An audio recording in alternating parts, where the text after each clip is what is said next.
Bab 131. Berbagi bakat bawaan. Saat ini, hanya dengan lambaian tangannya, dia ketakutan hingga berkeringat dingin.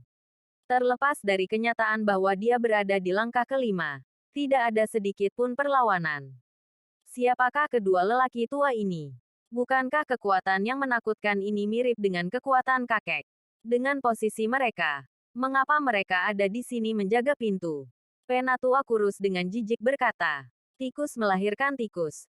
Tetapi garis keturunannya semakin buruk setiap generasi. Cucu yang dibesarkan Han Qian bahkan tidak bisa mencapai apa-apa sendirian. Petik 2. Penatua gemuk itu menggerakkan mulutnya dan berkata, siapa yang tidak mencapai apa-apa? Generasi muda kuil ksatria sangat berarti bagi aliansi. Ini adalah sesuatu yang tidak dapat Anda sangkal. Petik 2. Penatua kurus itu berkata, omong kosong. Bahkan semuanya bersama-sama tidak bisa menyamai KR kita. Petik 2. Tetua gemuk itu tertawa kecil. Gadis kecil selalu perlu menikah. Apalagi anak yang baru masuk juga lumayan bagus. Sepertinya usianya kurang lebih sama dengan KR-mu. Petik 2. Penatua kurus mengangkat bahu. Gendut sialan. Apakah kamu ingin ikut campur? Petik 2. Penatua gemuk itu bersandar di kursinya. Berkata, kamu berani. Jika Anda benar-benar melakukannya, mari kita cari tempat untuk berduel secara nyata. Tanpa ada yang hilang. Serangan diam-diam juga diperbolehkan. Petik 2. Penatua kurus itu mengerang sekali lagi sebelum duduk kembali di kursinya. Tanpa mengucapkan sepatah kata pun. Long Hao Chen tercengang dengan kenyataan bahwa tubuhnya tidak menabrak dinding. Dia hanya merasa bahwa kekuatan tarikan tirani di sekitarnya tanpa henti menariknya dari segala arah. Namun, pada saat ini, dia sudah memulihkan kemampuannya untuk mengendalikan energi spiritualnya, memanipulasinya untuk melindungi dirinya sendiri. Dia tidak tahu dari mana asalnya. Tetapi pada saat ini, sebuah tangan besar mengulurkan tangan. Itu meraih bahunya dan dengan ringan mulai menariknya. Membuat dunia ilusi dan gelap tiba-tiba menghilang. Membuka matanya. Long Hao Chen sudah muncul di tempat lain. Ini adalah tempat yang penuh dengan perasaan musim semi. Dipenuhi dengan nyanyian burung dan aroma bunga. Dan di depannya ada sebuah lembah. Kabut berwarna emas samar dan kuat menyelimuti pintu masuk lembah. Lingkungan sekitarnya penuh dengan pepohonan, semak-semak, bunga dan tanaman. Suasana ini sangat mengundang. Langit cerah. Suasana yang sedikit lembab ini membuat kulitnya terasa sangat nyaman. Pintu masuk lembah berjarak lebih dari 100 meter. Di atas tebing yang tidak stabil dan goyah. Secara mengejutkan, ada dua kata besar, lembah kiling. Ini. Apakah ini gudang harta karun kuil ksatria? Long Hao Chen tercengang saat melihat segala sesuatu di depannya. Dengan ilmunya, dia mampu memahami segala sesuatu yang muncul di depan matanya. Selamat datang, teman muda. Suara yang dalam dan dalam terdengar di belakang Long Hao Chen. Buru-buru berbalik. Long Hao Chen tiba-tiba melihat bahwa seorang tetua berdiri di belakangnya. Tampaknya dialah yang menariknya ke sini. Dan di belakangnya berdiri gerbang cahaya yang aneh. Gerbang cahaya ini menyerupai gerbang pemanggilan makhluk yang digunakan Chen Yinger. Hanya saja pola yang mengelilingi gerbang ini jauh lebih kompleks. Juga tidak ada tanda ukiran binatang. Namun ada banyak prasasti dalam bahasa yang berasal dari zaman kuno. Aneh bukan? Tetua itu tinggi dan kurus. Rambut peraknya menutupi bahunya dan dia mengenakan jubah putih tradisional. Di tempat yang indah ini, aura yang dia pancarkan hampir mirip dengan yang abadi.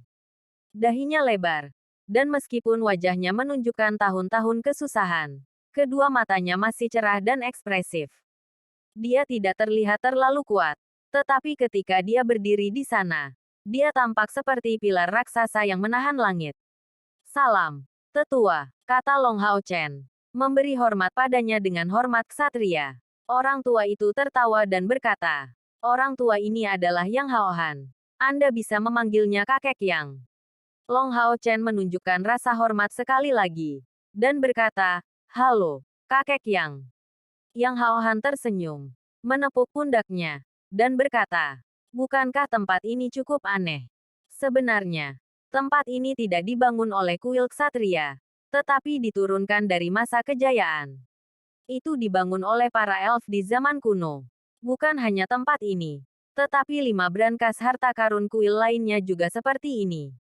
Sederhananya, ini dibuat oleh elf maha kuasa kuno yang mampu memahami dan mengendalikan langit dan bumi, dan menciptakan dunia paralel berdasarkan dunia asli kita.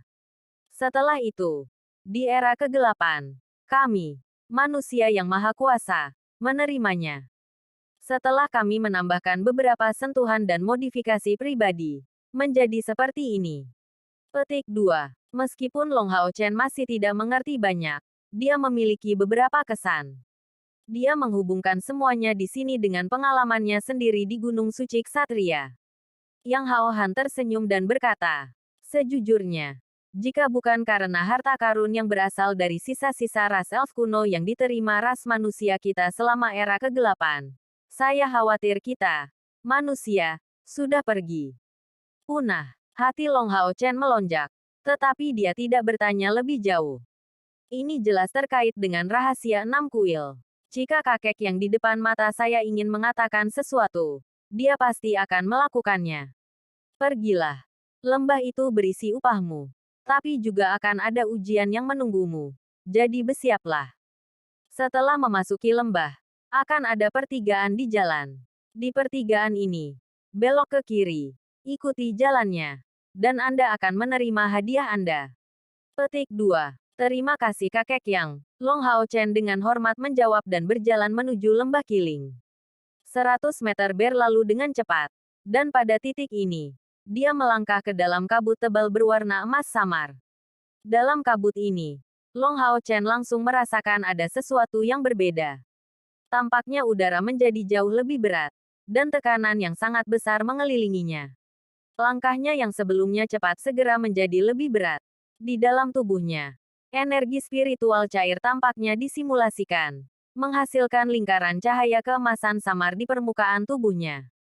Sejak dia menerobos langkah kelima, Long Hao Chen merasa bahwa kecepatan kultivasinya menjadi jauh lebih lambat. Sebelumnya, dia bisa mendapatkan sekitar 10 tingkat energi spiritual dalam satu hari. Tetapi sekarang, dalam kira-kira 10 hari, energi spiritual internalnya hanya naik sekitar 10 tingkat. Tetapi sebaliknya, karena evolusi Hao Yue, energi spiritual eksternalnya telah meningkat pesat. Dalam pertempuran melawan Wang Yuan, Long Hao Chen menyadari bahwa energi spiritual eksternal juga penting. Jelas, energi spiritual eksternal Wang Yuan sejauh ini melebihi orang biasa. Karena jika tidak mungkin dia bisa dengan mudah menggunakan Giant Divine Soul Shield, bahkan tanpa permata yang disematkan. Jika bukan karena bantuan Hao Yue, tanpa senjata yang bisa dibandingkan dengannya di tangannya, benar-benar tidak mungkin dia bisa menandinginya. Sekarang, cairan energi spiritual dalam tubuhnya mulai berputar sambil menunjukkan perbedaan yang besar. Sebelumnya, selama kultivasinya, energi spiritual internalnya berputar di sekitar kompor sein spiritual. Tetapi sekarang, itu menjadi kebalikannya. Energi spiritual internal cair emas berbentuk cincin, dan menyerupai semacam parit, perlahan-lahan berputar di sekitar kompor sein spiritual. Tetapi kompor sein spiritual itu perlahan-lahan berputar juga. Ini semakin meningkatkan jumlah energi spiritual cair yang diproduksi dalam tubuh Long Hao Chen yang masih dibuang dari kompor spiritual suci, dicampur dalam cincin energi spiritual cair. Long Hao Chen tahu bahwa dia tidak bisa terlalu bersemangat dalam berkultivasi. Dia tahu bahwa terobosan adalah salah satu alasan mengapa dia bisa mendapatkan 10 level setiap hari. Satu lagi adalah fakta bahwa dia mengambil pil pengumpulan spiritual yang diberikan kepadanya oleh Lin Xin. Kemudian, itu juga karena dia tidak henti-hentinya membangkitkan potensinya melalui pertarungan terus-menerus. Dan setelah menerobos, energi spiritual internal cair jauh lebih kompleks daripada bentuk sebelumnya. Di bulan ini, potensi gairah juga cukup besar. Upaya yang mantap dan pasti untuk meningkatkan levelnya, baginya, adalah pilihan yang paling tepat. Bagaimanapun, dia masih berusia 14 tahun ini, jadi tidak ada kekurangan waktu untuknya. Tujuan pribadi yang diberikan Long Hao Chen pada dirinya sendiri adalah untuk menembus level Radiant Knight di bawah usia 18 tahun, dan level Temple Knight di bawah 25 tahun. Tanpa ragu, kemajuan terlalu cepat sama sekali tidak sepadan. Ini adalah sesuatu yang sangat ditekankan oleh Ye Hua. Meskipun tekanan yang diberikan oleh kabut berwarna keemasan yang hambar sangat besar, mengandalkan kapasitas mentalnya yang tangguh, Long Hao Chen merasa bahwa esensi cahaya di sini sejauh ini melebihi dunia luar. Dan kabut ini tidak terbentuk dari uap air dan uap. Karena itu biasanya. Tetapi dari esensi cahaya. Dengan kata lain, esensi cahaya di sini tampak hampir sepenuhnya cair. Sayangnya, ini sama sekali bukan sesuatu yang bisa diserap oleh Long Hao Chen. Bukan karena ada penolakan, tapi saat dia berusaha untuk menyerapnya, tekanan yang diberikan padanya meningkat tajam, hampir menyebarkan energi spiritual di tubuhnya. Terkejut dengan reaksi ini, Long Hao Chen segera menjadi berhati-hati dan secara bersamaan melepaskan mantel suci. Ini untuk mencegah pertahanan di tubuhnya runtuh. Tidak berani kurang hati-hati. Dia dengan hati-hati maju. Dalam waktu singkat, sebagian pemandangan tiba-tiba menjadi berbeda. Seperti sebelumnya. Di arah lain, masih belum jelas. Tapi di sisi kiri, sebuah lorong muncul. Lorong ini hanya selebar 3 meter. Dan di kedua sisinya, muncul tebing-tebing tinggi. Tebing ini tampak halus dan licin. Tetapi dengan tingkat pelatihannya saat ini, Long Hao Chen tidak berhasil memanjatnya. Seharusnya ada di sana. Long Hao Chen mengamati sekeliling sebentar sebelum maju di bagian itu. Keluar dari jangkauan kabut emas, tubuhnya akhirnya terasa lebih ringan. Saat kekuatan menekan lenyap, Long Hao Chen bisa merasakan energi spiritual internal di tubuhnya dengan tenang mengalir keluar. Bagian ini jelas tidak datar, berliku-liku dalam pola yang rumit. Inilah alasan mengapa yang bisa dia lihat hanyalah tebing. Tapi dia tidak melihat akhir dari lorong ini. Terus maju di bagian ini. Dia telah menghabiskan kira-kira 1/4 jam di dalamnya. Ketika tiba-tiba, di depannya muncul 10 persimpangan berbeda di jalan. Masing-masing memiliki tebing tinggi di kedua sisinya. Ini tidak mungkin bentuk yang terbentuk secara alami. Terlalu teliti untuk menjadi acak. Long Hao Chen yang terguncang melihat begitu banyak percabangan berpikir sendiri. Apa yang harus saya lakukan? Kakek yang tidak memberitahuku tentang percabangan ini. Mana yang harus saya pilih? Haruskah saya tetap memilih yang paling kiri? Menghentikan langkahnya, Long Hao Chen merenung pada dirinya sendiri. Meskipun dia masih muda, dia memiliki sifat yang tenang dan bukan tipe orang yang bertindak membabi buta. Dia tidak tahu mengapa, tetapi di dalam hatinya, perasaan gelisah melonjak. Long Hao Chen ingat dengan sempurna apa yang tua Yang Hao Han katakan padanya untuk diingat dengan hati-hati sebelumnya. Kekuatan menghafalnya yang luar biasa saat ini sedang digunakan secara maksimal. Kakek yang berkata bahwa saya harus lulus ujian untuk mendapatkan upah saya. Mungkinkah ini ujian? Atau sebagian darinya? Saat dia berpikir, Long Hao Chen duduk bersila dan menutup matanya. Sebelumnya, saat melewati kabut tipis, sebagian energi spiritualnya telah dikonsumsi. Karena dia harus menghadapi ujian, mempertahankan kondisi optimal jelas akan menjadi sangat penting.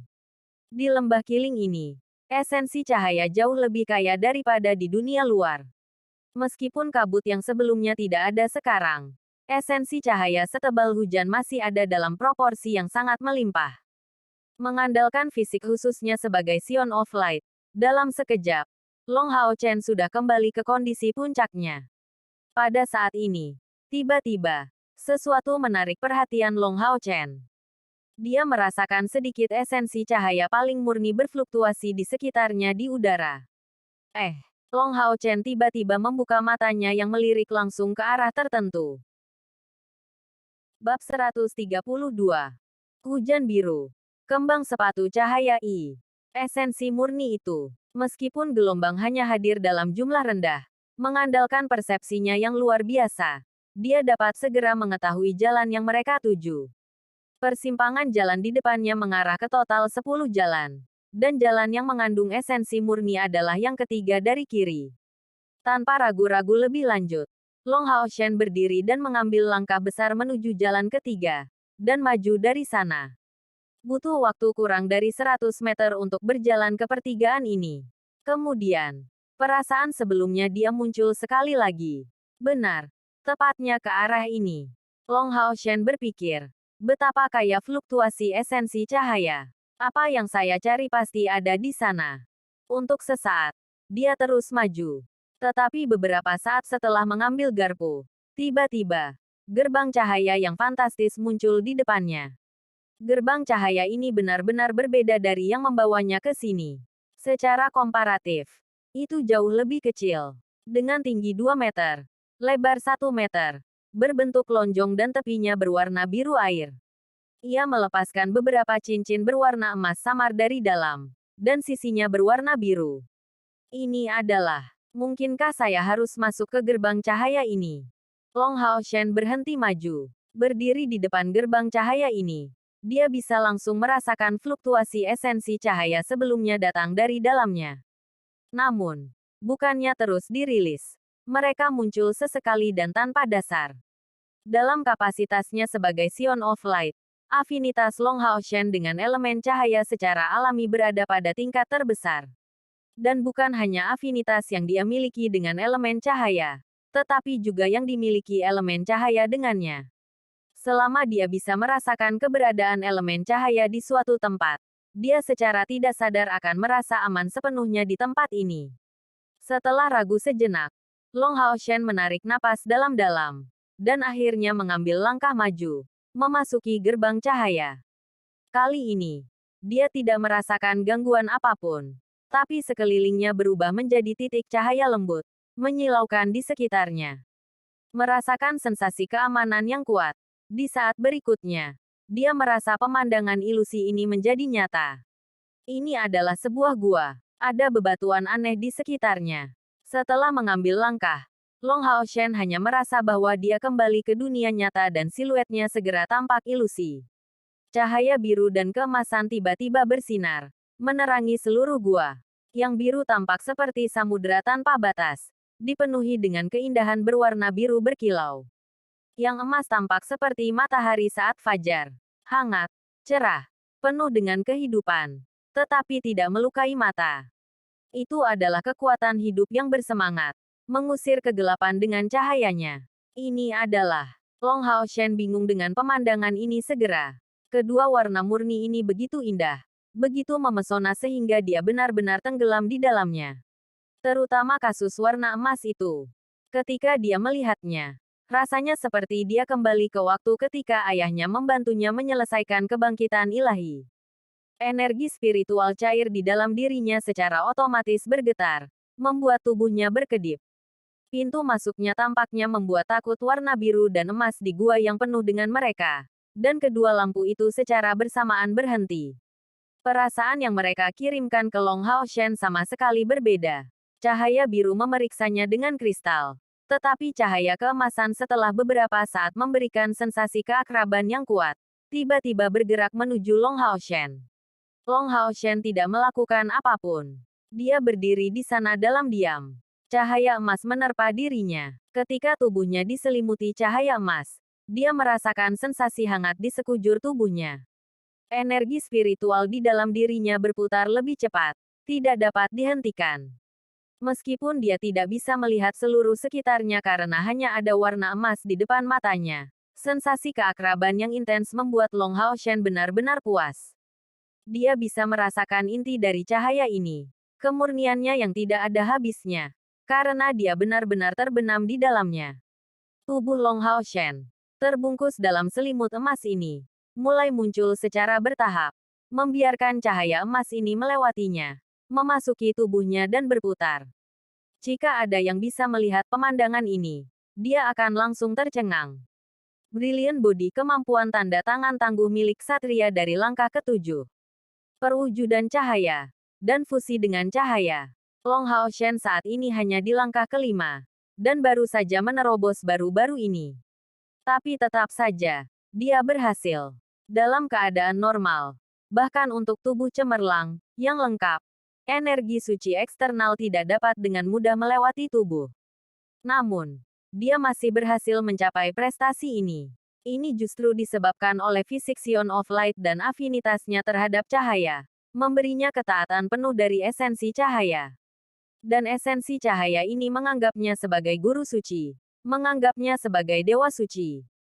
Ramah dan lembut, penuh dengan kasih sayang yang tiada habisnya. Setelah sekian lama, cahaya terang ini akhirnya surut. Tubuh Long Haoshen akhirnya kembali normal. Namun, pada saat ini, perasaan bahaya muncul dalam dirinya. Tiba-tiba membuka matanya. Long Haoshen melihat siluet berwarna biru. Melihat sosok ini, dia tidak bisa membantu tetapi sangat terkejut. Alasannya adalah karena itu terlihat persis sama dengannya. Satu-satunya perbedaan adalah tubuhnya berwarna biru transparan. Tekanan besar yang keluar darinya sepertinya berasal dari cahaya biru yang terkonsentrasi di tubuhnya. Detik berikutnya, ia mengangkat kedua lengannya, dan dua pedang berat berwarna biru muncul di kedua tangannya, merentang ke depan, dan meluncurkan assault. Pada saat ini, Long Haoshen tidak membawa senjata apapun. Tepat setelah terbangun dari kondisi luar biasa sebelumnya, dia secara tidak sadar menstimulasi gelang ilahi di pergelangan tangannya, membuat mantel suci muncul, dan menahan hantaman bayangan biru itu. Bam! Tepat setelah itu, dampak besar membuat Long Haoshen mundur, dan sepasang pedang biru berat segera mengeluarkan lightning thrust menyerang Holy Mantle, seperti tetesan hujan. Hanya butuh 1 detik untuk mantel suci untuk hancur, karena serangan gambar biru ditujukan pada Long Haoshen.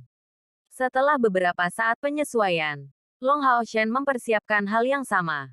Saat dia meletakkan tangannya di kedua sisi tubuhnya, dua pedang panjang dan ramping muncul di tangannya. Penciptaan senjata kental spiritual. Ini adalah energi spiritual yang diubah menjadi senjata. Meskipun pada awalnya, dia sama sekali tidak tahu musuh macam apa yang dia lawan. Dia menyadari bahwa dia sedang menghadapi dirinya sendiri. Dalam keadaan ini, bagaimana dia bisa menahan serangannya tanpa senjata? Penciptaan senjata kental spiritual, menggunakan energi spiritual terkondensasi untuk membuat bilah. Ini adalah sesuatu yang hanya bisa dilakukan seseorang setelah mencapai langkah kelima. Long Haoshen saat ini tidak lebih dari ksatria bumi peringkat pertama. Jadi menggunakannya datang dengan susah payah. Dan konsumsi energi spiritualnya karena penciptaan senjata kental spiritual ini sangat besar. Itu adalah sesuatu yang tidak bisa dia gunakan dengan gegabah kecuali dalam keadaan darurat. Bahkan dengan fisiknya dari Sion of Light, tidak hanya kondensasi dari dua pedang tipis ini secara langsung mengkonsumsi lebih dari 500 unit energi spiritual. Tetapi di tengah pertempuran, itu akan terus memakannya lebih banyak. Menghadapi lightning thrust gambar biru, pedang tipis di tangan Long Haoshen juga mulai bergerak. Kilau emas bersinar saat pedang bertemu satu sama lain. Tanpa menggunakan kemampuan apapun, gambar biru itu berhasil sepenuhnya meniadakan kekuatan ofensif Long Haoshen. Gambar biru sepertinya hanya menggunakan serangan berbasis kecepatan seperti lightning thrust dan membuat gambar berbentuk pedang yang tak terhitung jumlahnya muncul, menyerang seperti Merkuri. Saat ini, Long Haoshen merasa seolah-olah dia telah kembali ke gua semut burung hantu itu. Menempatkan kedua pedangnya ke atas dan ke bawah, dia fokus sepenuhnya untuk tetap berkepala dingin. Dan meskipun serangan lawan sangat cepat, dia memblokir semuanya. Long Haoshen menemukan bahwa kekuatan serangan lawannya tidak begitu besar. Mengandalkan spiritual condensate weapon creation, dia masih bisa melawan mereka. Namun, terlepas dari kenyataan bahwa Long Haoshen tidak menggunakan kemampuan apapun, energi spiritualnya dikonsumsi dengan cepat, seperti sebelumnya. Dalam keadaan seperti itu, dia tidak memiliki keuntungan apapun. Pada saat ini, Long Haoshen tiba-tiba menemukan sesuatu yang aneh. Persepsinya jauh lebih tinggi daripada orang biasa sehingga dia memblokir serangan ini yang mengalir seperti hujan gambar biru. Dia secara bersamaan mengamati kemampuan rekannya. Dia menemukan bahwa warna gambar biru ini menjadi jauh lebih gelap. Dan setiap kali ia menyerang, tubuhnya akan menjadi lebih gelap sedikit demi sedikit. Dalam waktu singkat ini ketika berpartisipasi dalam seleksi pasukan pemburu setan, Long Haoshen mengalami banyak pertempuran. Ada beberapa yang dia kalah, beberapa dia menangkan. dan beberapa lawan yang sangat tangguh. Mereka memiliki efek yang sangat bagus pada pengembangan pengalaman bertarungnya. Long Haoshen mulai memahami bahwa di tengah pertempuran, dia tidak hanya harus memperhatikan dirinya sendiri, tetapi bahkan lebih penting untuk mengamati situasi musuhnya. Ini tidak hanya mengacu pada mengamati teknik ofensif musuh, tetapi juga tubuh mereka serta kekuatan energi spiritual mereka. Kebiasaan observasi ini adalah sesuatu yang secara bertahap dia berikan perhatian lebih. Pertama kali gambar biru diluncurkan, Lightning Trust itu jelas memiliki kekuatan yang sangat tirani. Tapi setelah memecahkan Holy Mantle, kekuatannya juga berkurang. Dan secara luas, mantel suci jelas merupakan sesuatu yang tidak bisa melukai lawan. Tapi kemudian, bagaimana kekuatan ofensifnya tiba-tiba diturunkan? Saat itu, apa yang terjadi padanya? Dengan proses berpikir ini, Long Haochen menemukan sesuatu tentang misteri ini. Energi spiritual dari gambar biru memiliki perbedaan yang sangat kecil dengan miliknya. Jika energi spiritualnya sendiri jatuh, energi spiritualnya juga akan turun. Sebelumnya, ketika dia menggunakan Spiritual Condensate Weapon Creation, energi spiritualnya sendiri telah menurun secara substansial. Dan sebagai akibatnya, energi spiritualnya juga menurun, yang secara alami akan mempengaruhi kekuatan ofensifnya. Ini jawaban yang benar. Karena hal-hal seperti itu, yang perlu saya lakukan hanyalah fokus pada pertahanan. Ketika Long Haochen berada di tengah-tengah penalarannya, tiba-tiba, sosok gambar biru itu tiba-tiba berhenti dan melompat ke udara, berputar dengan kecepatan tinggi. Itu adalah mengutuk pedang berputar. Apakah dia meniru keahlian saya? Long Haochen sangat tercengang. Sebagai seseorang yang bisa menggunakan Condemning Revolving Sword, dia secara alami tahu betapa hebatnya kekuatan kemampuan ini. Namun, pada saat itu, Long Haochen tersenyum. Dengan cepat mundur ke belakang, dia merapal mantra dengan kecepatan tinggi, dan mengangkat kedua pedangnya yang berwarna emas bersinar. Dan dalam sekejap ini, kapasitas mentalnya yang tangguh juga melonjak, memungkinkannya untuk menggunakan 3 keterampilan sekaligus. Dalam pedang cahaya di tangan kirinya, 3 lingkaran cahaya bergelombang. Fight Halo, Guardian's Favor, dan Imposing Ring. Di pedang cahaya lain di tangan kanannya, cahaya putih bersinar. Justru pedang suci, yang menyimpan kekuatan. Saat kultivasinya mencapai langkah kelima, untuk menggunakan pedang suci, dia tidak perlu melafalkan lagi. Dia hanya perlu menggunakan energi spiritualnya untuk membentuk pedang suci.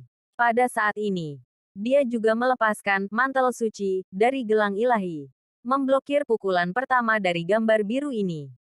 Sambil mundur beberapa langkah, Long Haochen juga menyelesaikan mantra berikutnya dengan kecepatan yang fenomenal. Angelic Blessing. Sebelum lanjut mendengarkan, jangan lupa subscribe channel Kice The Novel. Like dan komen ya bosku. Mantap! Bab 133. Hujan Biru. Kembang Sepatu Cahaya, 2.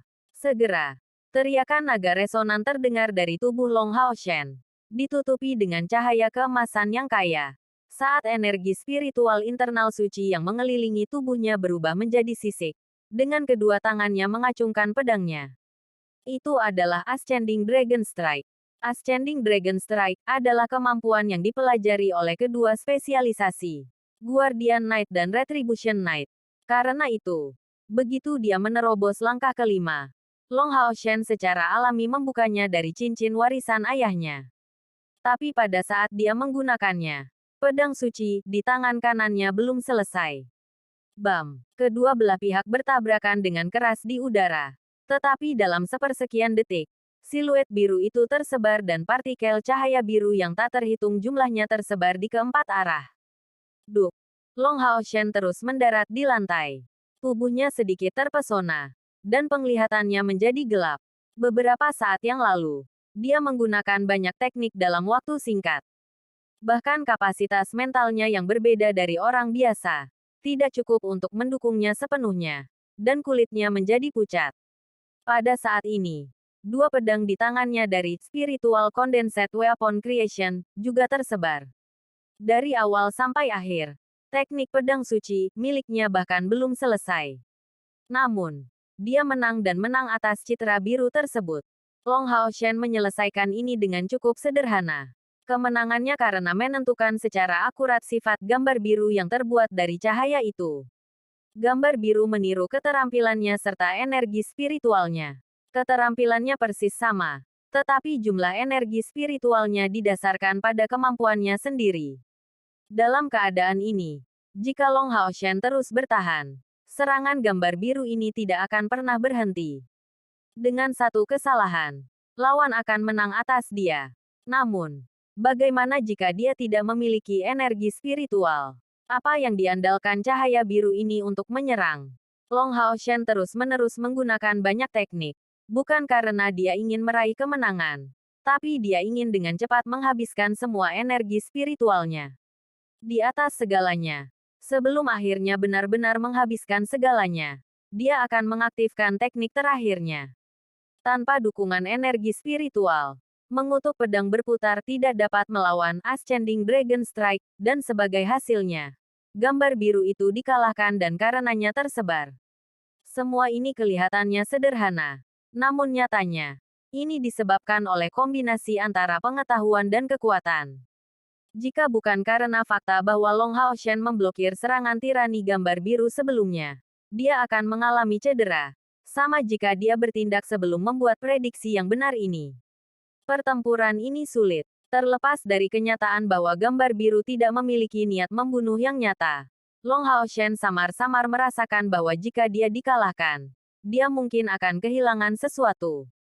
Semuanya berubah menjadi kegelapan. Semua warna terang menghilang. Dalam kegelapan, hanya ada suara Long Haoshen yang terengah-engah. Tiba-tiba, tepat di depan Long Haoshen, cahaya cemerlang berkedip. Di bawah iluminasi cahaya yang cemerlang, segala sesuatu di sekitar menjadi berbeda. Gua itu, seperti sebelumnya, masih berupa gua. Namun, yang ini jauh lebih kecil dari yang dia lihat sebelumnya. Tepat di depan mata Long Haoshen adalah platform bundar. Bagian tengah platform itu tepatnya tempat yang diterangi oleh cahaya cemerlang. Ada pedang yang melayang di peron, ujung di bawah dan gagang di atas. Dibandingkan dengan pedang ksatria tradisional, pedang ini sedikit lebih kecil. Panjang bilah pedang 1,1 meter. Pangkalnya cukup panjang, dengan panjang 40 cm. Total panjang pedang 1,6 meter. Tepi pedang itu berwarna emas. Tapi itu adalah warna emas yang bersahaja. Di belakang pedang, ada banyak ukiran. Semua ukiran ini disatukan membentuk pola kembang sepatu yang aneh. Warna mewah pedang itu berubah. Bukan lagi emas, tapi biru tua. Pedangnya melebar. Ukirannya berubah menjadi bentuk kepala naga. Ujung pedang berwarna emas itu menyerupai mulut naga yang terbuka lebar. Gagang pedang yang memanjang menyerupai tubuh naga. Meskipun tubuh naga dan kepalanya agak tidak proporsional, ada perasaan harmonisasi yang aneh. Di gagang pedang biru tua, ada riak lingkaran cahaya biru lembut. Di gagang pedang, disitulah mata naga itu berada. Kedua sisinya tertanam dengan batu permata oval emas, yang sedikit lebih besar dari koin dingin. Pangkal pedang membentuk ekor naga di ujungnya, bercabang menjadi 3 garis sepanjang 1 inci. Itu tampak sangat tajam. Di mana garpu dimulai, kedua sisi tertanam dengan batu permata biru. Setelah melihat pedang ini, mata Long Haoshen langsung diluruskan. Setelah menjadi seorang ksatria, jumlah senjata yang dia lihat tidak sedikit. Secara khusus, pedang berat biasa adalah jenis senjata yang paling sering dia lihat dan gunakan.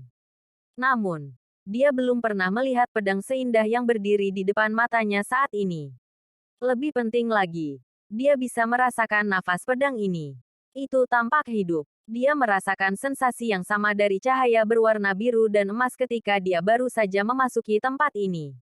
Hanya saja itu jauh lebih lembut dari sebelumnya. Terutama cincin berwarna emas beriak pada gagang kata yang menarik Long Haoshen ke arahnya. Selangkah demi selangkah.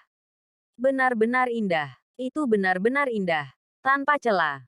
Ketika kondisi pikiran Long Haoshen sedikit membaik, dia secara mengejutkan menemukan bahwa dia sudah melangkah ke platform dan berdiri tepat di depan pedang ini. Dengan kekuatan besar, dia menelan ludah. Ini Apakah ini hadiah yang diberikan kepadaku untuk penyisihan ksatria? Hanya dengan melihatnya, dia sudah bisa melihat nilai pedang ini. Dengan hati-hati mengangkat tangan kanannya, dia perlahan menggenggam gagang pedang di depannya. Seketika, dia merasakan daya tarik yang luar biasa yang memegang erat telapak tangannya.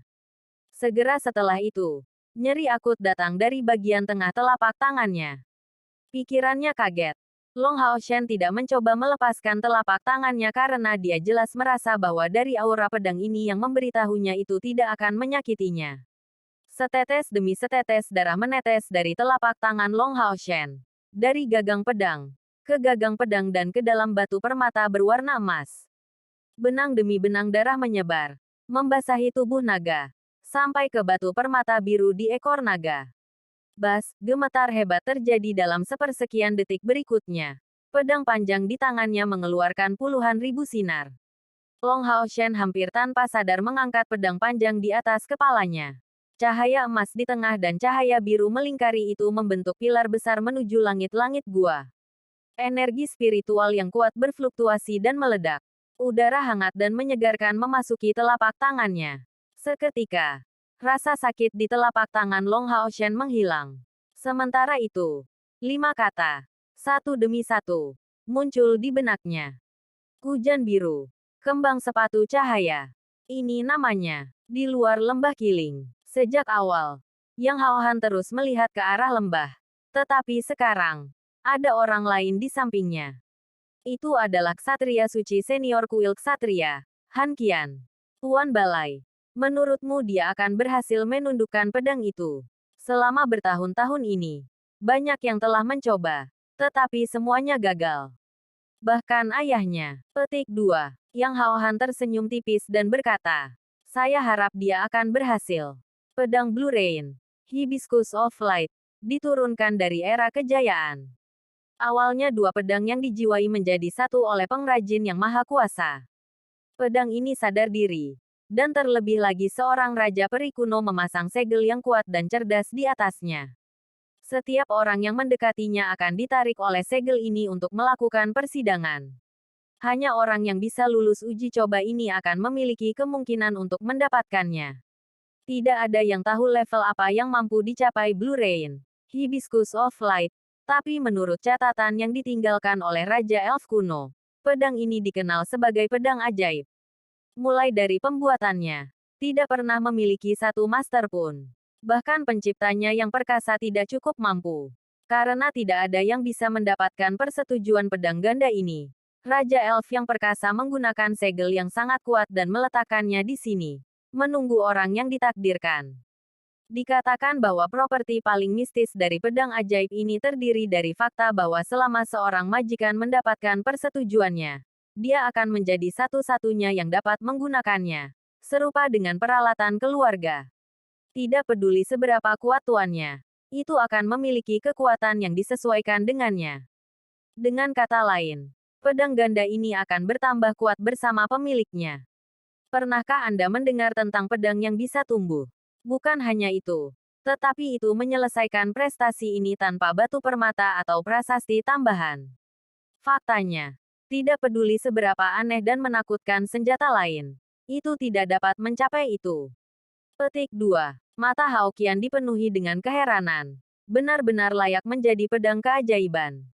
Kemudian, jika Hao Shen dapat memperoleh persetujuannya, bukankah dia akan dapat terus menggunakan pedang ini selamanya? Petik 2. Yang Hao Han tertawa. Jangan tanya saya. Tidak ada yang menggunakan pedang ini sebelumnya. Dan tidak ada yang memiliki informasi tentang penggunaannya. Siapa yang bisa mengatakan sesuatu tentang ini? Petik 2. Han Qian terkekeh. Master Kuil. Kamu bertaruh besar kali ini. Yang Hao Han tersenyum. Awalnya, tidak ada orang lain yang bisa menggunakan pedang ini. Jadi tidak masalah membiarkan dia mencobanya. Bocah tua itu memberikan pedang samsara kepada putri suci mereka.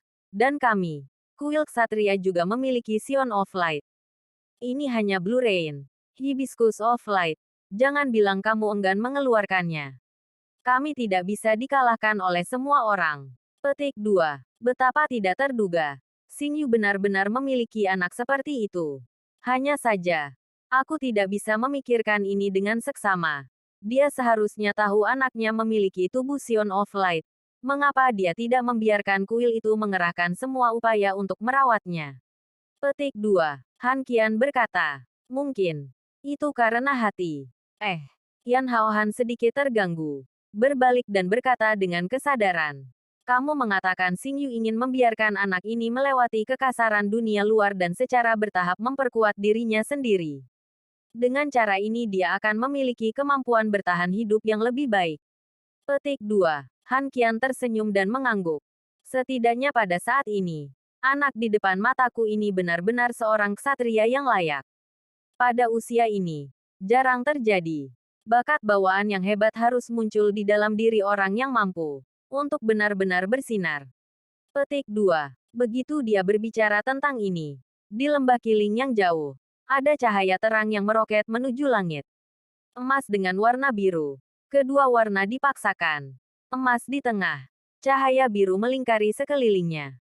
Dalam sekejap, itu membuat langit di sekitarnya tampak redup.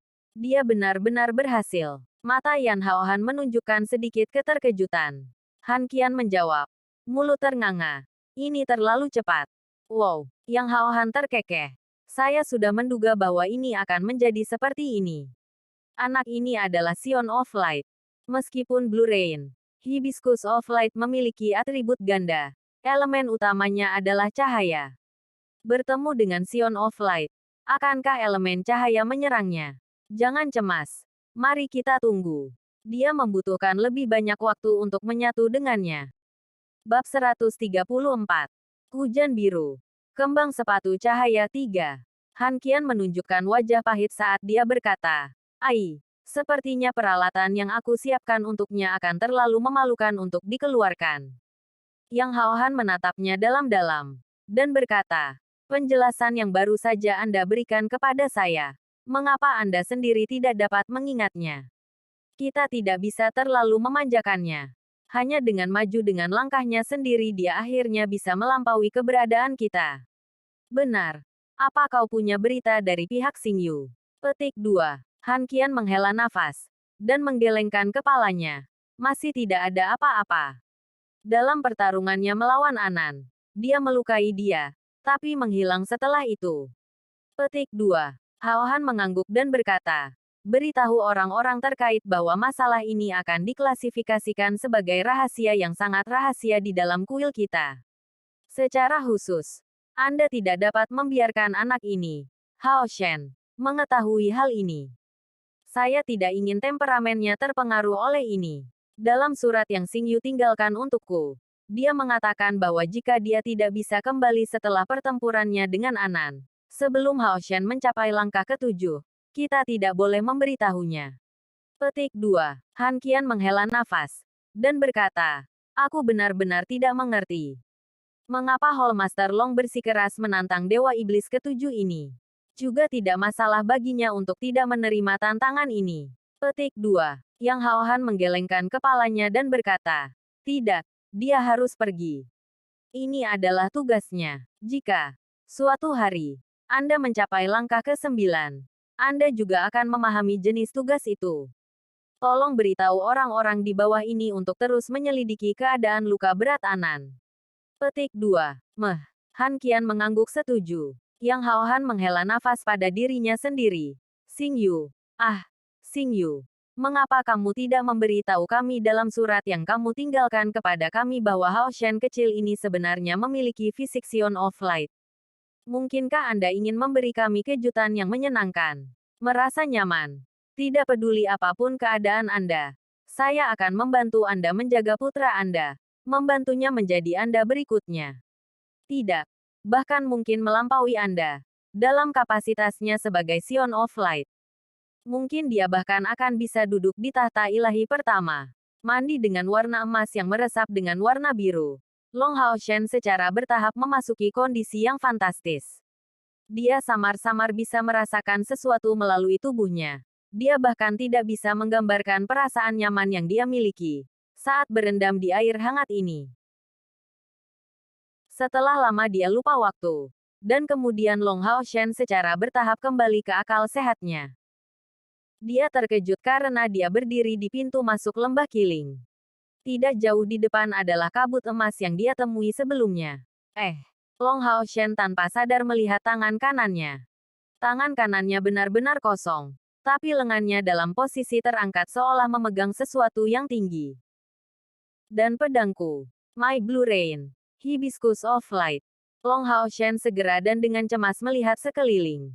Dia tidak berhasil menemukan pedang itu, tetapi dia menemukan seseorang. Yang Hao Han tersenyum saat melihatnya. Jangan repot-repot mencari. Itu ada di dalam tubuhmu. Di dalam tubuhku. Long Hao Shen takjub. Melihat Yan Hao Han. Kakek Yang. Apa yang terjadi? Yang Hao Han berkata sambil tersenyum. Senjata ini adalah pedang ajaib. Melihat performa luar biasa Anda selama kualifikasi.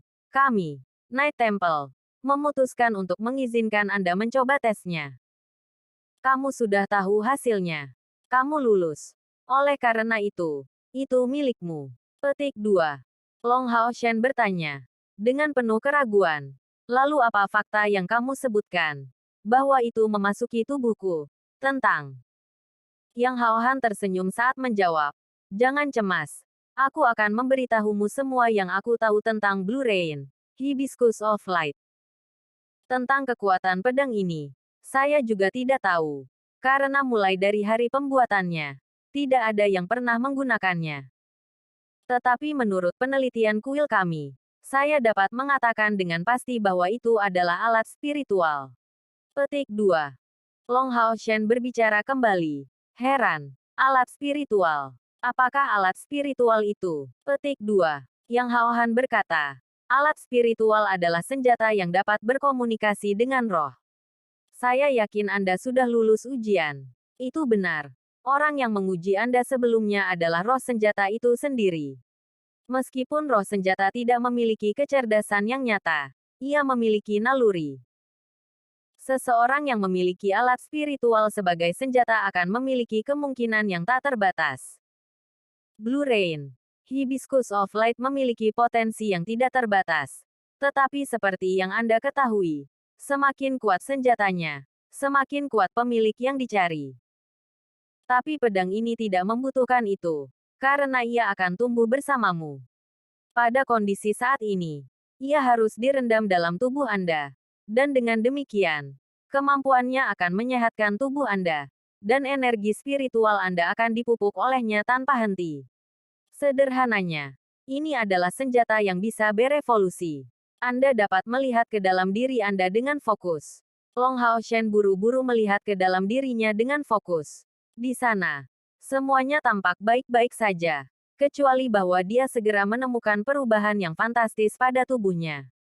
Ini bukan tentang revolusi di sekitar kompor sein spiritualnya atau sifat-sifat energi spiritual cairnya, tetapi tentang energi spiritualnya yang dulunya hampir habis.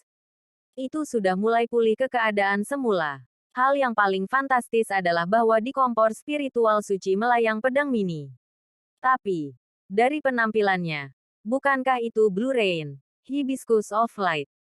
Dari warna emas samar digabungkan dengan biru, itu memancarkan kilau biru keemasan. Pada saat itu, Long Hao Shen segera menemukan bahwa Blue Rain, Hibiscus of Light bermandikan energi spiritual cairnya sendiri. Tampaknya menyerap sebagian kecil dari energi spiritualnya dan memberi nutrisi dalam jumlah yang sangat luas dengan auranya. Dari energi spiritual yang didistribusikan di tubuhnya, pancaran biru keemasan dengan lembut menyebar ke setiap sudut tubuhnya, memicu perasaan lembut dan hangat untuk menyebar tanpa henti di tubuhnya. Perasaan ini samar, dan jika bukan karena fakta bahwa dia dalam keadaan fokus, dia tidak akan bisa merasakannya. Tapi dalam keadaan seperti ini, samar-samar dia bisa merasakannya. Pancaran ini sepertinya memperkuat tubuhnya sendiri. Bagi makhluk hidup, yang terpenting adalah cahaya dan air. Sayuran hanya membutuhkan cahaya dan air untuk dapat hidup, tetapi manusia membutuhkan lebih banyak. Namun, dengan cara yang sama, cahaya dan air diperlukan bagi manusia. Dari penelitian dan hipotesis kami selama bertahun-tahun, ini akan membantu memelihara energi spiritual eksternal Anda sendiri. Tapi ini akan menjadi pengaruh yang samar dan rahasia. Anda tidak akan mendapatkan hasil dalam semalam. Petik 2. Suara yang Hao Han memasuki telinga Long Hao Shen, membangunkannya dari keadaan fokus ini. Membuka kedua mata, Long Hao Shen perlahan mengangkat tangan kanannya. Pikirannya terhubung dengan pedang mini di kompor sein spiritual miliknya. Dan dengan satu pikiran, cahaya muncul dan gagang pedang berbentuk naga muncul. Pedang emas ini tampak seperti mulut naga, membentuk dua pedang, satu di atas dan satu di bawah. Saat pedang emasnya tampak mengaum, memancarkan kilatan keemasan dalam proses ini. Ketika Blue Rain, Hibiscus of Light muncul, Long Hao Shen bisa merasakan untuk pertama kalinya hubungannya dengannya. Perasaan itu benar-benar berbeda dari yang dia rasakan saat menggenggamnya untuk pertama kali. Pada saat ini, dia merasa pedang ini seperti bagian dari dirinya. Suatu sensasi yang luar biasa dan mendalam muncul dalam kesadarannya. Seolah-olah pedang itu mencoba menyampaikan sesuatu. Yang Hao Han tersenyum tipis dan berkata, "Kamu harus pulang sekarang. Biasakan diri Anda secara perlahan. Besok, persaingan antara 16 besar akan dimulai. Dan lelaki tua ini menawarkan harapan dan harapan terbaiknya kepada Anda untuk bisa mendapatkan hasil yang bagus." Petik 2. Besok, Long Hao Shen terkejut.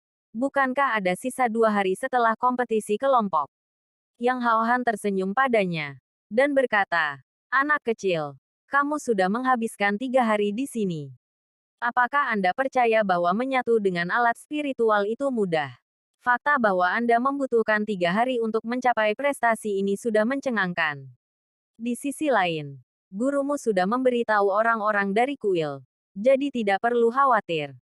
Petik 2. Tanpa diduga, sudah 3 hari berlalu. Long Hao Shen, heran, mengucapkan selamat tinggal kepada Yang Hao Han. Dan di bawah bimbingannya, dia melangkah di gerbang cahaya lain. Sebuah pancaran bersinar saat dia keluar dari dinding. Long Hao Shen menyadari pada saat itu bahwa dia sekali lagi berada di aula kecil di dalam gudang harta aliansi. Lingkungannya benar-benar kosong, tanpa seorang pun. Pada saat ini, Long Hao Shen mengerti bahwa tempat ini tidak benar-benar membutuhkan orang untuk menjaganya. Karena orang asing tidak memiliki cara untuk memasuki paviliun harta karun. Tentu saja, untuk memenuhi syarat untuk memasuki paviliun harta karun datang dengan banyak tanggung jawab sehubungan dengan kuil. Dan untuk setiap kuil, orang yang memiliki kualifikasi ini sangat sedikit. Berjalan menjauh dari Treasures Pavilion, dia bertemu, seperti sebelumnya, 2 penjaga di luar. Tapi itu bukan si tua gemuk dan kurus, tapi 2 pria parubaya yang tampak tidak berbahaya dan berpakaian jelas. Mereka terlihat paling banyak berusia 40 tahun. Dan tersenyum, penuh niat baik, di Long Hao Shen. Apakah mereka benar-benar tidak berbahaya seperti kelihatannya? Long Hao Shen mengamati mereka dengan cermat. Menemukan keheranannya bahwa pria parubaya ini membuatnya merasa sangat tenang. Di satu sisi, mereka tampak sangat tidak berbahaya dan di sisi lain mereka tampak sedalam lembah yang dalam. Seperti yang diharapkan dari markas aliansi. Mereka memiliki begitu banyak orang kuat di kota suci. Long Hao Shen buru-buru memberi hormat pada 2 pria parubaya ini sebelum segera pergi. Menguasai. Suara Han Yu terdengar. Menyambutnya dari samping. "Kamu telah menungguku selama ini." Long Hao Shen dengan heran bertanya padanya. Han Yu mengangguk dan berkata, "Aku adalah punggawa ksatria. Jadi wajar bagiku untuk selalu menemanimu." Jelas, dia telah berdiri di tempat ini selama ini. Long Hao Shen tertawa sebentar, dan tanpa banyak bicara, membawa Han Yu bersamanya untuk kembali ke hotelnya. Apa yang membuat Long Hao Shen sedikit suram adalah bahwa terlepas dari apakah itu gurunya atau kakak perempuannya, keduanya berkultivasi di kamar mereka. Sebenarnya, yang paling ingin dia lakukan adalah bertanya pada Li Xin tentang bagaimana keadaan Keir beberapa hari ini. Namun, tidak baik mengganggunya selama berkultivasi. Tanpa pilihan, dia kembali ke kamarnya sendiri dan pergi ke kultivasi juga. Mengenai Hibiscus of Light, masih banyak hal yang harus dia pahami untuk menunjukkan kekuatannya yang luar biasa. Pagi yang cerah, Yehua mengetuk pintu Long Hao Shen. Melihat gurunya sekali lagi, Long Hao Shen cukup terkejut. Itu karena dia menemukan keheranan bahwa tidak ada yang tersisa dari kulit suram sebelumnya. Dan sebaliknya, dia tampak sangat bersemangat. Sepertinya dia menjadi 10 tahun lebih muda dalam rentang waktu singkat beberapa hari ini. Guru, kamu, Yehua terkekeh. Saat garis di wajahnya tampak jauh dari kondisi awalnya yang kaku. Aku menerobos. Saya akhirnya berhasil menembus tingkat energi spiritual ke 3000. Di masa lalu, seolah-olah saya menggunakan hipnosis pada diri saya sendiri untuk diyakinkan bahwa bakat bawaan tidak begitu penting. Tetapi pada beberapa hari ini, untuk pertama kalinya saya menyadari betapa pentingnya bakat bawaan berkaitan dengan kultivasi. Setelah bertahun-tahun berusaha, saya merasa akhirnya memiliki kesempatan untuk memanfaatkan pengetahuan yang telah saya kumpulkan begitu lama. Petik 2. Hao Shen. Terima kasih. Tidak. Long Hao Shen langsung merasa malu. Guru, akulah yang harus mengatakan ini. Selama saya bisa membantu Anda, saya bahagia. Petik 2. Yehua tersenyum dan berkata, oke, kita tuan dan murid tidak perlu lagi bersikap terlalu sopan satu sama lain. Ini adalah hadiah dari kakekmu. Saat kompetisi selesai, guru akan tetap berada di kota suci untuk menemani Grandmaster Anda saat berlatih. Saat ini, Anda akan bergabung dengan Demon Hun Squad untuk mendapatkan pengalaman baru. Peralatan ini akan berguna bagi Anda. Bab 135. 16 finalis I. Semacam gelang berliku berdiri di tanah dekat tubuh Long Hao Shen. Tiba-tiba, cahaya bersinar berkedip dan beberapa peralatan muncul. Tak ayal, gelang ini ternyata mirip fungsinya dengan cincin jangan lupa. Meskipun jenis gelang penyimpanan ini jarang, bagi Han Qian yang merupakan kepala ksatria suci, memiliki gelang itu secara alami sama sekali tidak aneh. Peralatan. Hanya setelah kehilangan sesuatu barulah seseorang memahami nilainya dengan lebih baik. Long Hao Shen kehilangan semua peralatannya sebelumnya. Dan sebagai akibatnya dia tidak punya pilihan selain menjalani pengalaman yang mendalam ini. Begitu dia mendengar bahwa dia bisa menggunakan peralatan ini, matanya langsung cerah. Dengan tidak sabar menatap peralatan ini. Potongan-potongan ini adalah satu set baju besi seluruh tubuh, pedang, dan perisai. Ketiga peralatan ini semuanya berwarna perak, memancarkan aura suci yang samar. Rasanya seperti equipment ini memiliki level yang sama dengan armor miliknya dan light sword yang dia gunakan sebelumnya. Paling-paling, itu hanya sedikit lebih kuat. Namun, meski seperti ini, Long Hao Shen masih sangat terkejut. Setelah kehilangan perisainya dan pedang cahaya, dia bertanya banyak tentang harga peralatan sihir. Masing-masing akan berharga di atas 1000 koin emas, menyebabkan orang mundur. Bisa mendapatkan satu set lengkap sudah cukup untuk memuaskannya. Yehua tersenyum. Perangkat ini disebut perangkat Roh Kudus, dan dibentuk dari perlengkapan senjata Roh Kudus, perisai Roh Kudus, dan pedang Roh Kudus. Secara terpisah, mereka sudah berada di tingkat magis. Tetapi ketika set dikumpulkan dan digabungkan bersama, mereka dapat menghasilkan cincin Roh Kudus yang dapat dikontrol untuk digunakan pada sekutu melalui pikiran Anda. Dalam hal jangkauan, halo ini mencakup diameter 20 meter. Ia dapat mengambil bentuk perlengkapan senjata tambahan Roh Kudus, yang melindungi tubuh Anda di permukaannya. Untuk mempertahankan lingkaran cahaya ini, 5 unit energi spiritual dikonsumsi untuk setiap kali menarik napas. Set perlengkapan ksatria penjaga ini cukup bagus. Efeknya pada tim juga tidak kecil. Jadi, jika digabungkan bersama, set peralatan ini setara dengan peralatan berjenjang spiritual. Relatif, ini sangat luar biasa. Long Hao Shen dengan penuh semangat berjongkok. Dia segera menyimpan pedang Roh Kudus dan perisai Roh Kudus dilupakan aku jangan dering. Sebelum mengenakan armor Roh Kudus tanpa ragu-ragu. Wajah Yehua mengeluarkan sedikit senyuman. Karakter anak ini benar-benar tidak bersalah. Dia bahkan tidak terlihat tidak senang dengan fakta bahwa peralatan yang diberikan kepadanya oleh kepala ksatria suci hanya di tingkat magis. Kegembiraan di matanya adalah asli. Guru, jika Anda bertemu dengan kakek guru, tolong katakan padanya bahwa saya mengucapkan terima kasih. Menggunakan set perlengkapan ini, aku pasti akan membawa kehormatan ke kuil ksatria kita. Petik 2. Long Hao Shen awalnya sudah tampan. Tetapi setelah mengenakan baju besi perak ini, dia tampak lebih tampan dan heroik.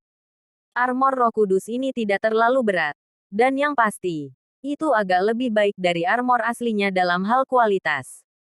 Selain itu, baju besi ini memiliki helm yang dapat mencakup wajah dalam jarak terlindungi. Ini membuat perbedaan keseluruhan dalam hal kekuatan pertahanan menjadi lebih besar. Yehua menepuk pundaknya dan berkata, "Kerja bagus. Sekarang pergilah bersama dengan kakak perempuanmu Siner ke Stadion Besar Aliansi. Mulai hari ini dan seterusnya, ini adalah kompetisi sistem gugur yang akan dimulai. Setiap orang hanya memiliki satu kesempatan. Guru berharap Anda beruntung dalam meraih kemenangan. Menang dengan cepat, tanpa kesulitan, dan bidik 3 besar." Petik 2. Saya berjanji untuk menyelesaikan tugas ini. Long Hao Shen memompa dadanya dengan tangan kanannya, melakukan hormat ksatria yang tepat ditujukan pada Yehua. Ketika dia menyelesaikan kalimatnya, guru dan muridnya tidak bisa menahan tawa. Di sisi lain tempat tidur Long Hao Shen, Hao Yue, yang meringkuk, perlahan mengangkat ketiga kepalanya. Dan saat tubuhnya bergetar sebentar, tubuhnya yang berat tiba-tiba membuat tempat tidur di dekatnya berderit. "Tidak bisa melupakanmu," Long Hao Shen dengan lembut menertawakannya. Setelah mendapatkan baju besi baru, Long Hao Shen cukup gembira. Bahkan saat sarapan, dia mengenakan baju besinya. Setelah kenyang, di bawah pengawasan Yehua, dia pergi, di sisi Li Xin, ke Stadion Besar Aliansi bersama. Bahkan Punggawa tidak memiliki izin untuk menonton pertandingan. Jadi Long Hao Shen meninggalkan Han Yu, yang tinggal di hotel, berkultivasi. "Kak, bagaimana kabar Keyer hari ini?" Dia tidak marah padaku kan? Long Hao Shen bertanya pada Li Xin. Li Xin terkikik dan berkata, "Lihatlah perilaku bijakmu. Kamu bahkan belum memiliki hubungan yang pasti dan kamu sangat gugup ketika itu berkaitan dengan dia. Pastinya, di masa depan, kamu akan menjadi playboy yang hebat." Petik 2. Long Hao Shen tersipu. Dengan cepat menjelaskan, "Kak, kami tidak lebih dari teman." Li Xin tertawa dan berkata, Oke, kamu hanya teman. Maka Anda harus bertanya sendiri bagaimana kabarnya." Petik 2. Long Hao Shen tiba-tiba sedikit khawatir, menarik tangan Li Xin dan berkata, "Kak, maaf. Itu tidak benar. Tolong cepat beritahu aku. Sekarang." Petik 2. Li Xin melirik ke arahnya dan berkata, "Kamu jatuh dalam perangkapku. Bagus. Kakak akan menjamin kamu akan bisa melihatnya hari ini." Petik 2. Tidak peduli berapa Long Hao Shen bertanya, Li Xin tidak akan memberitahunya dengan tepat kapan dia bisa bertemu Keyer. Tidak lama kemudian, saudara perempuan dan laki-laki sama-sama tiba di Stadion Besar Aliansi sekali lagi. 16 final teratas berlangsung di Night Stadium. Setiap orang yang masuk 16 besar bisa menyaksikan pertempuran tersebut. 2 orang baru saja tiba di pintu masuk. Mereka adalah wajah-wajah yang familiar. Pada saat yang sama, kedua pria ini kebetulan berjalan dari tempat terdekat dan menyerahkan plat nomor mereka untuk diperiksa di pintu masuk. Keduanya adalah Yang Wenzhao dan Huang Yi. Dari kelihatannya, keduanya adalah kenalan lama. Saudara Yang, saudara Huang, halo. Meskipun mereka adalah lawannya, mereka sudah saling kenal.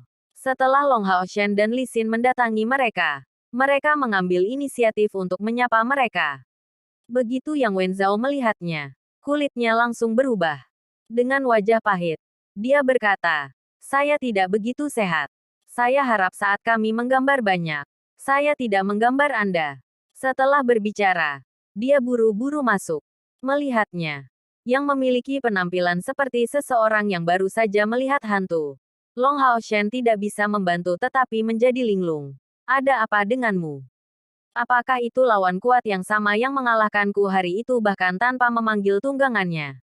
Mungkinkah dia tidak lagi memiliki keyakinan untuk menghadapiku lagi?" Yang Wenzhao secara alami tidak takut padanya. Dalam 1 lawan 1, dia bahkan tidak takut melawan Keyer. Tetapi situasi di mana seorang pembunuh adalah yang terkuat secara alami tidak dalam pertarungan front to front. Dia jelas tidak ingin mengingat seorang pembunuh sekaliber Keyer. Yang terpenting, hari itu, Kakeknya bahkan tidak mengejar masalah ini.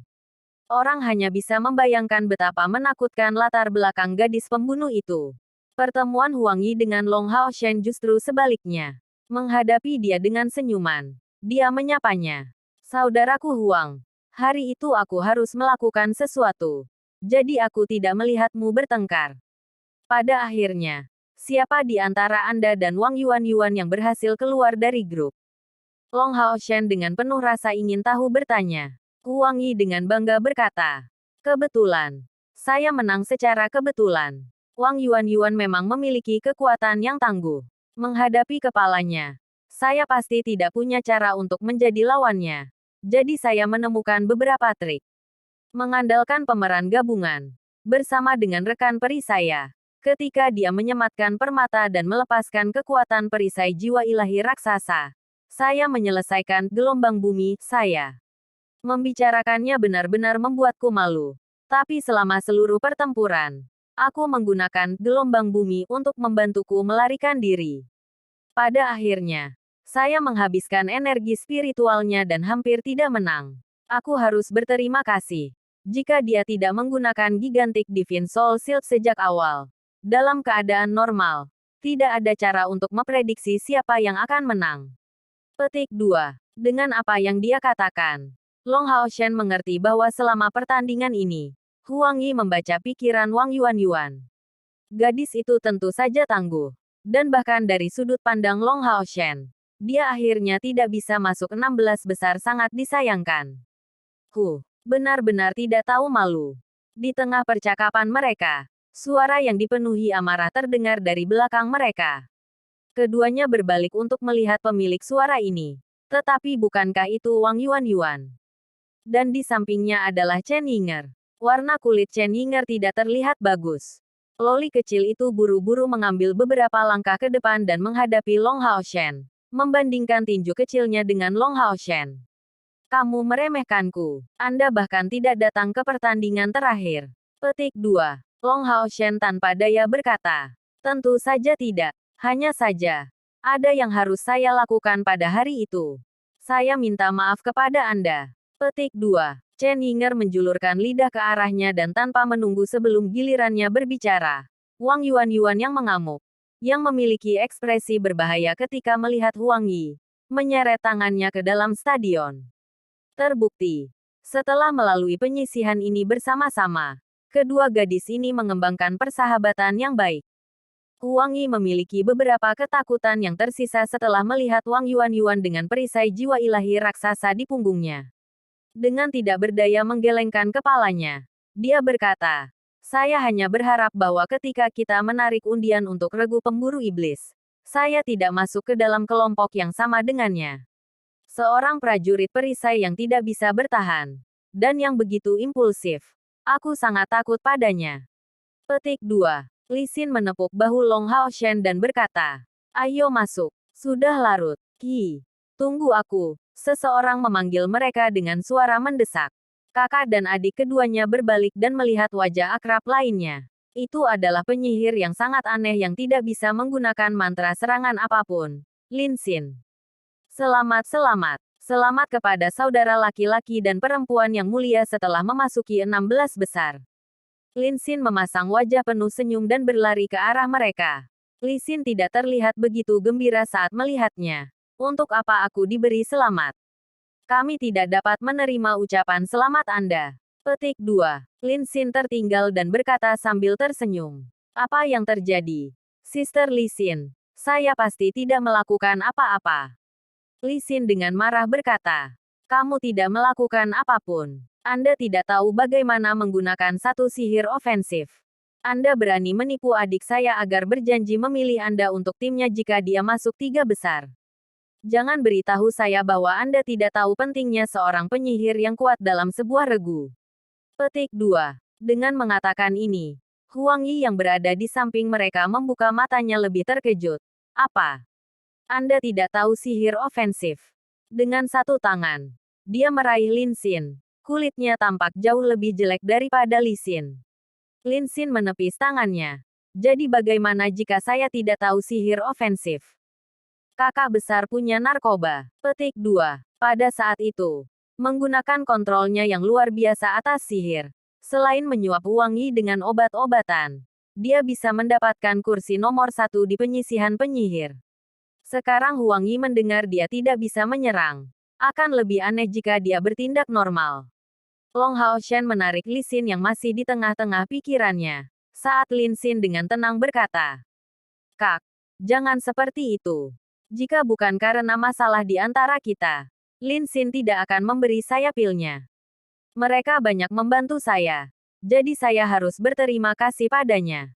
Saudara Lin, jangan khawatir.